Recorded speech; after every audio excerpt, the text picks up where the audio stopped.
Hello everyone, welcome back to my YouTube channel UGC NET JRF history.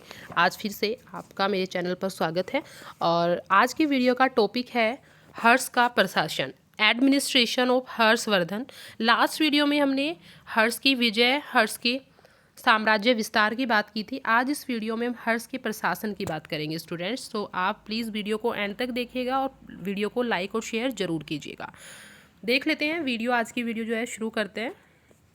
हर्ष के शासनकाल तथा समाज की जानकारी बाणभट्ट द्वारा रचित हर्षचरित और चीनी यात्री हुवेनसांग के विवरण द्वारा मिलती है हमें। जो हर्ष का शासनकाल था, उसका समाज था, उसके समय की जो स्थिति है, उसकी जानकारी हमें दो स्रोतों के द्वारा प्राप्त होती है। लास्ट वीडियो में भी मैंने आपको बताया था। बाणभट्ट जो कि इनके दरबारी कवि थे, उन्होंने एक पुस्तक लिखी है हर्षचरित, और जो इनके समय में एक चीनी यात्री आए थे हुवेनसांग, उनका विवरण के द्वारा हमें ये जानकारी प्राप्त होती है। हुवेनसांग की जो बुक है उसका नाम है सी यू की। हर्षवर्धन ने एक विशाल साम्राज्य की स्थापना की थी, जिसकी सीमाएं उत्तर में हिमालय पर्वतों तक और दक्षिण में नर्मदा नदी के तट तक और पूर्व में गंजाम और पश्चिम में वल्लभी तक फैली हुई थी। इतना बड़ा साम्राज्य हर्ष का था।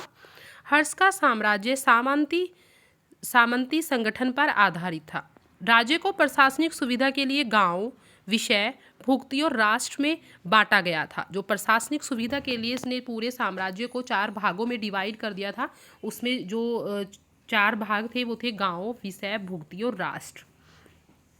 भुक्ति का मतलब यहाँ प्रांत से था, विषय जिले के समान होते थे, शासन की जो सबसे छोटी इकाई थी वो गांव थी। हुवेनसांग ने हर्ष की सेना को चतुरंगनी कहा है।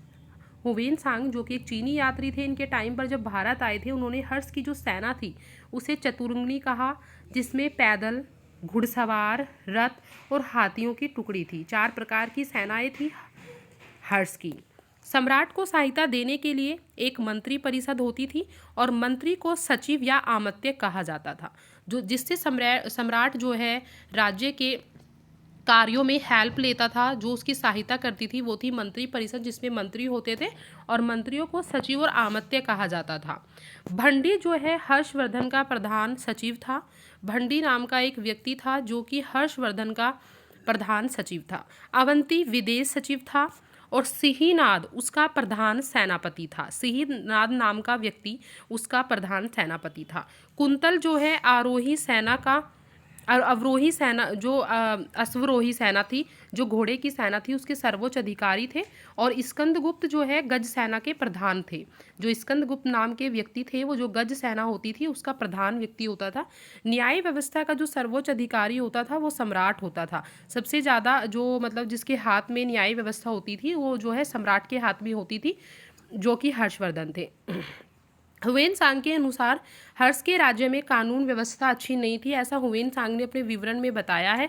लेकिन राज्य में अपराध के लिए कठोर दंड दिए जाते थे। अगर कोई भी क्राइम करता था तो कठोर दंड की व्यवस्था थी हर्षवर्धन के समय में।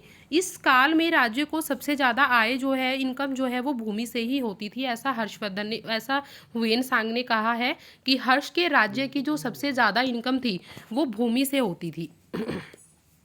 कर वसूलने वाले व्यक्ति को भौगिक कहा जाता था। जो टैक्स वसूलता था, जो लगान लेकर आता था राज्य के लिए, जिसे नियुक्त किया गया था, वो भौगिक नाम का व्यक्ति, जिसे उसे जो है भौगिक कहते थे। पुस्तपाल जो है जमीन का हिसाब रखने वाला पदाधिकारी था, जो जमीन का हिसाब रखता था।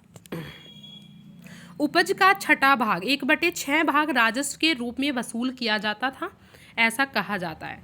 अब देख लेते हैं हर्ष, ये तो था हर्ष का प्रशासन के जो कुछ इंपॉर्टेंट पॉइंट्स थे वो मैंने आपको बताए। अब देखते हैं हर्ष और बौद्ध धर्म से क्या रिलेशन है। हर्ष के पूर्वज जो थे भगवान शिव के उपासक थे। वे भगवान शिव को ज़्यादा मानते थे। जो इनके पूर्वज थे, इनके दादा, परदादा और इनके पिता। शुरू में हर्ष भी अपने कुल देवता शिव के ही परम भक्त थे, लेकिन चीनी यात्री हुवेनसांग से मिलने के बाद उसने बौद्ध धर्म की महायान शाखा को राजश्रय दिया। महायान शाखा को उन्होंने अपनाया और अपने राज्य में राजश्रय दिया, रहने की जगह दी और बौद्ध बन गए। हर्ष ने कन्नौज और प्रयाग में 2 विशाल धार्मिक सभाओं का आयोजन कराया था। कन्नौज और प्रयाग में इन्होंने 2 विशाल धार्मिक सभाओं का आयोजन कराया। कुंभ मेले को प्रारंभ करने का श्रेय भी हर्षवर्धन को ही दिया जाता है। जो कुंभ मेले को स्टार्ट किया गया था तो उसका श्रेय जो है हर्षवर्धन को देते हैं। हर्षकालीन साहित्य की हम बात करें तो हर्ष के दरबार में प्रमुख विद्वान रहते थे जैसे कि बाणभट्ट और मयूरी। बाणभट्ट ने 2 पुस्तक लिखी है, 2 रचनाएं थी उनकी बाणभट्ट की, हर्षचरित और कादम्बरी। मयूर के द्वारा लिखी गई है सूर्य शतक। और हर्ष जो है स्वयं भी लिखने के शौकीन थे कविताओं को। इन्होंने भी 3 नाटकों की रचना की हर्षवर्धन ने स्वयं।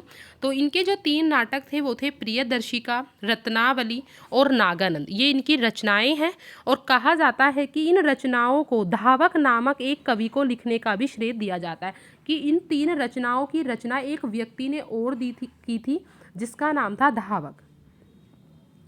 इसी काल में जयसेन नामक विद्वान थे। इन्हीं के टाइम पर, इन्हीं के समय में इनके दरबार में हर्षवर्धन के, जो स्वयं को कालिदास एवं भास के समान बताते थे।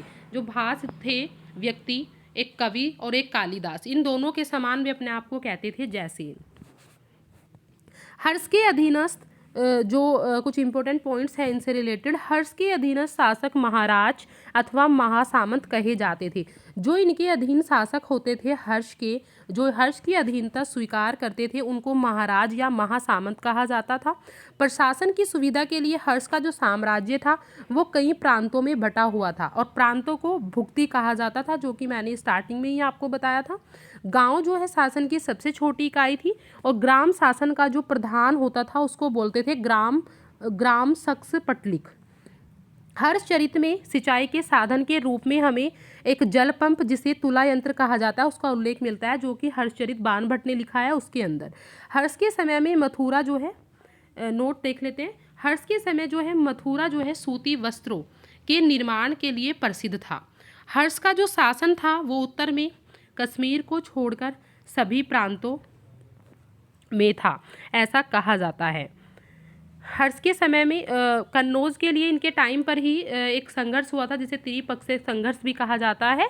हर्ष के बाद में जब कन्नौज में बहुत सारी कन्नौज जो है विभिन्न शक्तियों का केंद्र बन गया, तो 8वीं शताब्दी में कन्नौज पर अधिकार करने के लिए 3 बड़ी शक्ति जैसे कि जो पाल, प्रतिहार और राष्ट्रकूट, उनके बीच में लड़ाइयाँ शुरू हो गई कन्नौज को प्राप्त करने के लिए। और ये जो संघर्ष था ये 200 वर्षों तक चला था, ऐसा कहा जाता है हर्ष की मृत्यु के बाद में, क्योंकि कन्नौज को इन्होंने अपनी राजधानी बनाया था जो कि राजश्री की जगह थी। जब ये राजश्री को ले आते हैं अपनी बहन को, तो कन्नौज जब ये मर जाते हैं हर्ष की मृत्यु के बाद में, हर्ष के बाद, तो कन्नौज पर एक नई शक्तियों का उदय हुआ जो कि 3 थी और तीनों के बीच में लड़ाई होती है कन्नौज के लिए, जिसे त्रिपक्षीय संघर्ष के नाम से जाना जाता है।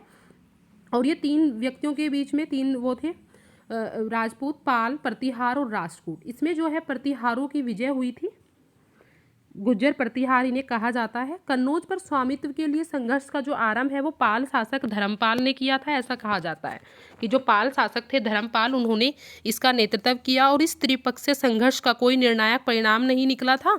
यह संघर्ष जो था अनेक चरणों में संपन्न हुआ था।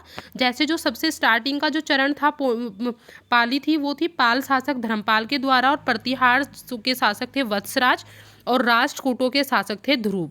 ये सम्मिलित थे, लेकिन बाद में ऐसा कहा जाता है कि अंतिम रूप से कन्नौज पर गुज्जर प्रतिहार शासकों का अधिकार हो गया था। उसके बाद में बंगाल का पाल वंश आएगा। तो स्टूडेंट्स, आज की वीडियो में हमने हर्षवर्धन के प्रशासन से रिलेटेड कुछ इंपॉर्टेंट पॉइंट्स को पढ़ा, उसका हर्ष और बौद्ध धर्म के बारे में जाना, हर्षकालीन साहित्य के बारे में।